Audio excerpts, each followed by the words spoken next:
안녕하세요. 이연입니다.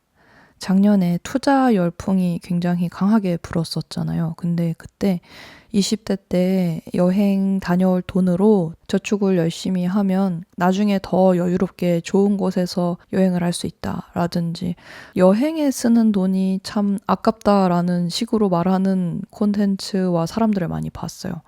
근데 저는 그럼에도 불구하고 여행이 저에게는 아까운 소비였던 적이 없거든요. 그래서 제가 젊을 때 여행하는 게 왜 저에게 큰 도움이 되었고 좋았는지 그 부분에 대해서 얘기를 해보려고 합니다. 저는 젊을 때만 할 수 있는 여행이 있다고 생각을 해요. 그게 뭐였냐면 게스트하우스에 머물거나 조금 오래 걷거나 아니면은 뭐 음식을 허접하게 먹는 것들 그런 경험이었거든요. 그리고 거기에서 내가 돈이 없어도 이만큼 여행을 할 수 있고 이만큼 멀리 갈 수 있고 즐거울 수 있구나라는 거를 되게 많이 깨달았어요. 그리고 게스트하우스나 이런 게 막상 가보면 추억을 되게 많이 쌓을 수가 있거든요. 근데 제가 30살이 넘고서는 게스트하우스에 못 가겠어요. 아니, 고백하자면 20대 후반부터 못 가겠더라고요. 못 가는 이유는 이제 체력이 조금 더 떨어지고 아무리 운동을 열심히 해서 체력을 키워도 그렇습니다. 뭔가 여행지에서 굳이 사람을 만나거나 뭐 모르는 사람이 있는 방에서 자고 싶지 않고 그렇게 되면서 자연스럽게 그런 경험을 안 하게 돼요. 그래서 게스트하우스를 한다고 해도 1인실을 하거나 아니면은 대부분은 호텔을 가게 되거든요. 근데 그거를 보고 내가 어릴 때 정말 돈 아끼려고 게스트하우스 가본 거 그거 진짜 경험이었구나 이런 생각이 들더라고요. 그래서 확실히 게스트하우스에 갔을 때 30대인 사람도 잘 없었어요. 근데 그게 그런 이유였던 것 같아요. 제가 지금은 굳이 안 가죠. 일단은 돈이 있어서 그때와 다른 선택을 할 수 있어서 안 가지만 그렇다면은 내가 여행을 만약에 30대부터 시작을 한다면 한평생 게스트하우스는 못 가봤겠네? 그런 생각이 드는 거예요.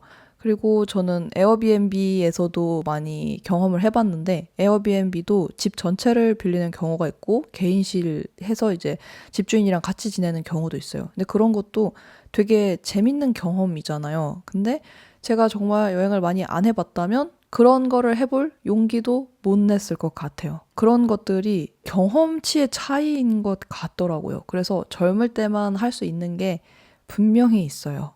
그 부분을 먼저 짚고 제가 여행을 추천하는 이유를 5가지 정도 가볍게 얘기를 해보려고 합니다. 첫 번째는 문제 해결력을 기를 수 있다인데요. 이게 진짜 큰 것 같아요. 여행을 가면 항상 예상치 못한 일들이 생기거든요. 이를테면은 제가 엄마랑 파리를 갔는데 체크아웃을 하고 샤를 드골 공항에 갔어요. 근데 엄마가 핸드폰이 없다는 거예요.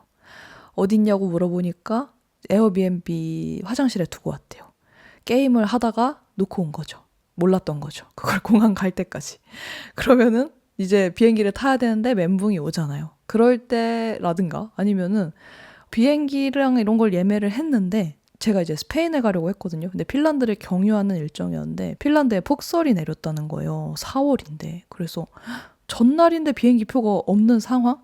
그래서 뜬 눈으로 지새다가 급하게 나온 대체 항공권을 타고 가기도 하고 아니면은 뭐 뭔가를 놓치거나 뭐 잃어버리는 경험도 있겠죠. 제가 이번에 일본 여행을 갔는데 진짜로 딱 비행기 타기 직전에 지하철 창구에서 카드 지갑을 잃어버린 거예요. 그런 것들 완전 멘붕의 상황들이 있거든요. 그게 여행을 안 갔으면 안 생길 일이긴 한데 여행을 가면은 항상 그런 좌충우돌한 일들을 만나요.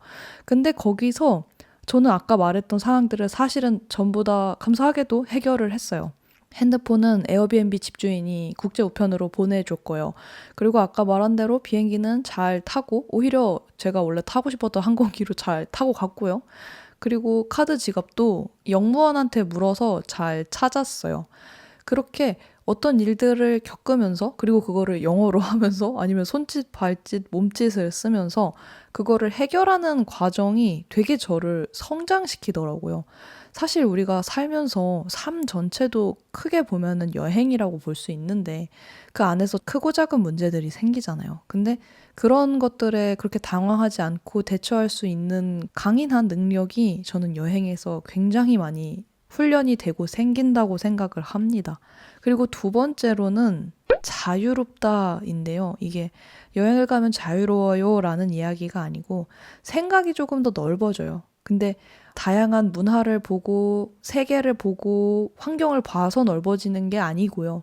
내가 없어도 한국이 너무 잘 돌아간다는 걸 알게 돼서 거기에서 오는 1차적인 충격과 그리고 내가 만약에 정말 그렇게 필요한 존재가 아니라면 내가 무엇을 할까 했을 때 그럼 내가 진짜 좋아하는 일을 해야겠다. 내가 진짜 재밌게 살아야겠다. 이런 생각이 들거든요. 그래서 정말 내가 항상 붙잡고 내 삶의 전부라고 생각했던 것들을 한번 좀 거리를 둬서 보면요. 오히려 홀가분하고 자유롭고 거기서 더 나은 선택지를 고를 수도 있어요. 근데 그 자유를 저는 좀 해외에 나갔을 때 많이 느낄 수 있더라고요. 뭐 국내 여행지도 제가 인터넷 안 되는데도 가보고 뭐 제주도도 뭐 한 1, 2주 가보고 했는데 뭐 한 달 살기, 1년 살기가 아니어서 그랬는지 몰라도 뭐 그렇게 자유롭다는 느낌은 안 들었는데 확실히 외국은 제가 하는 말이나 얼굴이나 이런 것도 사람들에겐 생소하니까 거기서 느껴지는 낯섦과 자유로움이 있더라고요. 그리고 이제 세 번째는 다양한 인풋인데요. 제가 정말 아주 옛날에 다녀온 여행들이어도 그게 지금에 쓰일 때가 많더라고요. 이를테면은 뭔가를 디자인할 때 포르투에서 봤던 그런 도시의 사인 이미지 좋았는데? 라든가 아니면은 영국에서 봤던 매장 이미지나 인테리어 이런 거 너무 좋았는데? 그러니까 그런 게 정말 오래 갔다 온 것도 아니에요. 일주일 미만으로 갔다 와도 그런 게 나중에 생각이 나거든요. 그리고 일본을 갔을 때도 일본에서는 이런 문화가 있었고 문구류가 되게 예뻤고 인쇄물이 그냥 거리에 붙는 포스터여도 종이를 되게 좋은 거 썼는데 하면서 되게 다양한 문화를 보면서 조금 더 뭔가를 선택할 때 사고가 딱 막혀있지 않다고 해야 되나? 사실 한국에서 제가 창작을 하거나 일을 하거나 디자인을 할 때는요, 핀터레스트만 봤어요. 그게 되게 좀 단점이라는 생각이 들었는데, 핀터레스트를 넘어서 내가 직접 기록한 기록물이나 이런 것들이 되게 큰 도움이 되거든요. 근데 저는 이거를 뭐 일주일, 이주일 갔다 오는 걸로도 기억이 남을까 했는데 꽤 남더라고요. 외국에서는 색감을 정말 다르게 쓰잖아요. 근데 그때 외국에서 찍어둔 사진 같은 거 참고해서 제가 지금 하려는 거에 컬러 적용하거나 이러면 굉장히 좋은 레퍼런스가 되거든요. 아무래도 제가 미술을 전공했다 보니까 미술에 대해서만 얘기를 하지만 뭐 여러분이 만약에 음식을 전공한다면 거기서 식문화와 식사 예절이 어떻게 되는지를 볼 수도 있고 뭐 옷이야 뭐 진짜 볼 게 많죠. 저는 외국에서 사온 옷들도 너무나 잘 입고 쓰고 있습니다. 그렇게 인풋이 한국에서 얻을 수 있는 것보다 확실히 다양하다. 그리고 그게 이제 어릴 때 경험이 들어올수록 시야가 넓어지겠죠. 그리고 네 번째. 일상과 거리를 두는 것. 아까 말했던 2번이랑 연결되지만 조금 다른 관점인데요. 저는 외국에 가면 항상 그런 생각이 들더라고요. 다시 한국에 돌아가면 이런 거 해야겠다. 라는 깨달음을 항상 하나씩 얻고 와요. 제가 최근에 다녀온 건 도쿄였었는데요. 도쿄에서 느낀 거는 제가 진짜 미니멀한 디자인을 좋아하거든요. 근데 도쿄에 갔던 가게들 중에 그런 미니멀함으로 저를 사로잡은 게 굉장히 많았어요. 그래서 뭔가 단단한 미니멀함은 무엇일까? 그거는 정말로 무언가를 텅 비워놓은 게 아니라 그 안에 본질을 갖고 있는? 근데 그 본질만 담은 모습이 그렇게 담백한? 그런 것들 있잖아요. 그러니까 이게 말로 표현하기 조금 모호할 수 있는데 네, 저는 그 디자인적인 것에 영감을 되게 많이 받았어요. 그래서 일본 여행을 가면 좀 신기한 게 뭔가 이렇게 장식이 많거나 화려한 거는 어마어마하게 화려한데 미니멀한 거는 미친 듯이 미니멀하거든요. 저는 미친 듯이 미니멀한 그런 디자인과 무드에 굉장히 영감을 많이 받아서 그런 걸 보고 한국에 가서도 내가 정말 심플하지만 단단한 무언가를 만들어야겠다. 그리고 우리가 여백 같은 거를 바라보면 오히려 그 안에서 창의력이 샘솟는다고 하잖아요. 그렇게 남들이 상상을 할 수 있는 여백과 여지가 있는 창작을 하는 건 무엇일까? 이렇게 한국에 다시 돌아가서 무엇을 할지 그런 것들을 좀 일상과 거리를 두면서 내가 가져올 것들을 좀 보는 것 같아요. 그리고 마지막으로 다들 너무나 공감할 겁니다. 시야가 넓어진다. 근데 이게 어떤 느낌이냐면 정말로 한국에서는 안 하는 것들. 이를테면 외국에서는 팁 문화가 있잖아요.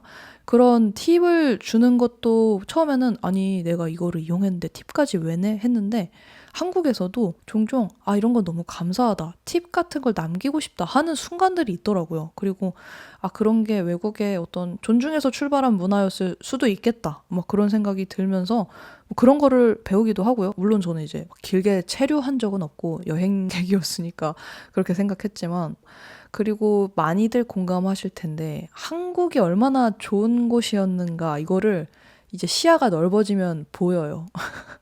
한국에만 있으면 아이 뭐 다들 이 정도는 하는 거 아니야? 아 그리고 일처리 왜 이렇게 느려 하는데 외국 가면 아 우리나라 일처리가 진짜 세상에서 가장 빠른 것이었다. 그리고 병원이 저희는 진짜 발과 눈에 치이도록 있잖아요. 근데 외국 여행하면 병원이 그렇게 안 보이거든요. 그래서 아 진짜로 너무나 감사한 그런 의료 문화 혜택을 누리고 있구나 이런 것도 바라보고 그리고 뭐 식문화 같은 것도 좀 너무 특이하더라고요. 깻잎같이 생겼지만 맛은 깻잎이 아닌 시소를 먹을 때라든가 아니면은 뭐 발리 같은 데 가서는 한국에서 나지 않는 열대 과일을 먹는다든가 또 한국에서 먹는 것과 그 현지에서 먹는 오리지널 음식이 다르잖아요. 저는 라멘이 좀 그랬었는데 네 아무리 한국 맛집에 가도 일본에 보편적으로 있는 곳이 또 다르더라고요. 고유의 지역마다 느낄 수 있는 게 다양하게 있고 우리가 이 지구에 태어난 이상 이거 한 가지만 누리고 가는 거는 조금 아쉬울 수도 있겠다. 세상에 재밌는 게 진짜 많구나라는 생각이 들더라고요. 그러면서 내가 하는 일들도 어떻게 더 널리 닿게 할까? 그리고 내가 세상과 어떻게 더 연결이 될까? 이런 거를 조금 더 바라보게 되는 것 같아요. 그래서 저는 젊을 때 여행하는 거 정말 돈 하나도 아깝지 않다고 생각을 해요. 그래서 여러분들이 젊고 자유롭고 뭔가 생각이 말랑말랑할 때 이곳저곳 멋진 곳 많이 다녀보셨으면 좋겠습니다. 제가 준비한 영상은 여기까지고요. 우리는 언젠가 여행지에서 반갑게 만나요. 안녕.